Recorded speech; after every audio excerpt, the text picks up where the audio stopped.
Саламатсыздар ма? Бүгін біз қазақша қуырдақ пісіреміз. Ол үшін бізге сиырдың қабырғасы керек және кішкентай ет керек.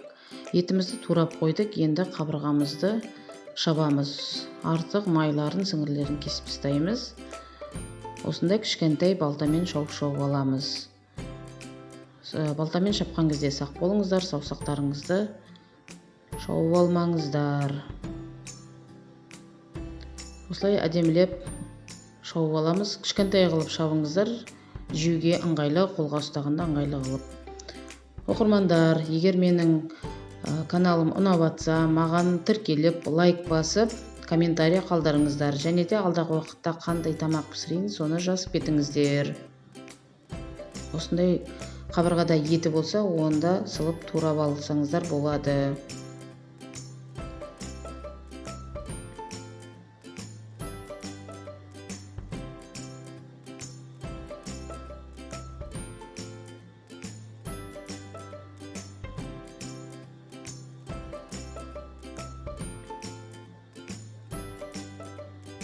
Қабырғамызды турап алдық. Енді біз қазанымызды отқа қойып, ішіне шемшік майымызды құямыз. Шемшік майымыз ысығаннан кейін, қызғаннан кейін үстіне ең бірінші астына сүйек қабырғаларды салыңыздар. Осын үстіне етін әдемілеп салсаңыз болады.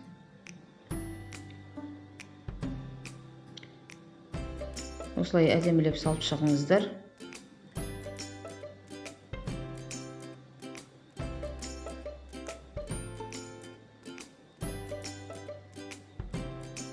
Және тұздап алыңыздар. Мен бірінші тұзын саламын. Кейбір адамдар енді соңынан салып отырады. Еті қуырылғаннан кейін мен өзім басында саламын тұзды. Әркім өзі біледі. Енді қақпағын жауып, қуырылғанша күтеміз. Міне етіміз қуырылып жатыр. Етіміз әбден пісу керек. Сол үшін су қойып, тағы да бір пісіріп аламыз.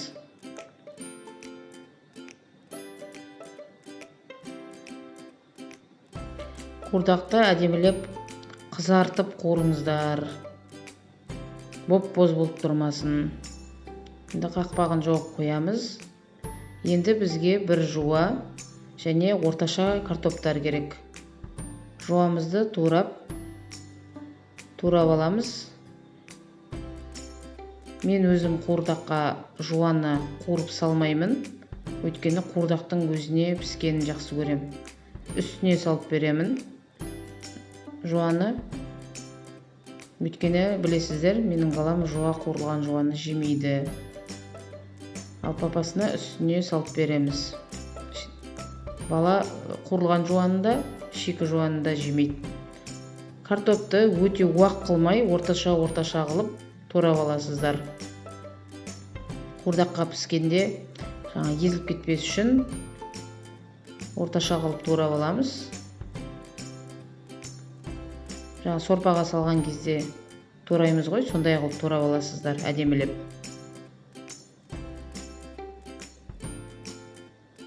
Картопымызды дайындап қоямыз, әдемілеп.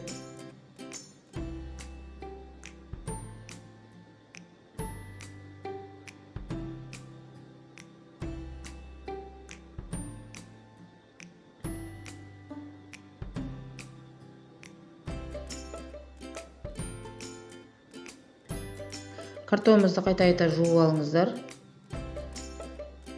Міне қуырдағымыз қып-қызыл болып қуырылды. Енді үстіне картопымызды саламыз. Картоп салмасаңыздар да болады. Мен картоп салып жатырмын.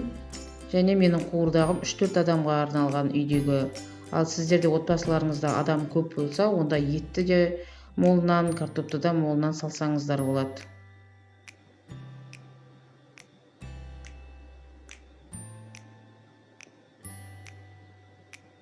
Осылай картопын салып, араластырып.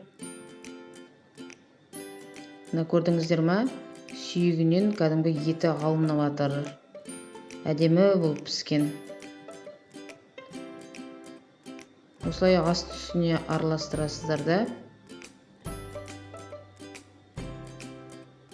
Кішкене су құясыздар. Толтырып жібермеңіздер, картоп батып тұрмасын. Тек астына кішкентай қылып суын құясыздар. Одан қақпағын жауып, картоп піскенше күтеміз. Міне қуырдағымыз дайын. Пышақпен бір картошканы кесіп көреміз.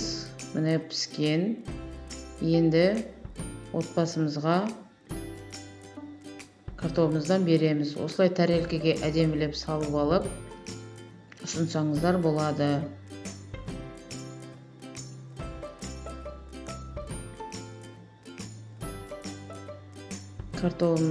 Қуырдағымыз өте дәмді шықты.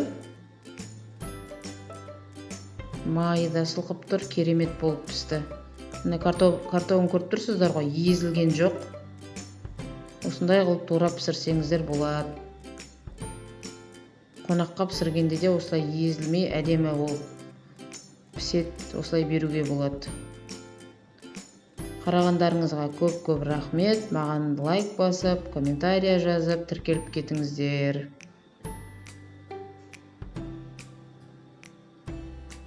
Міне түсі де әп-әдемі. Осылай үйдегі отағасына, осылай үстіне тірі жуаны салып берсеңіздер болады. Рахмет.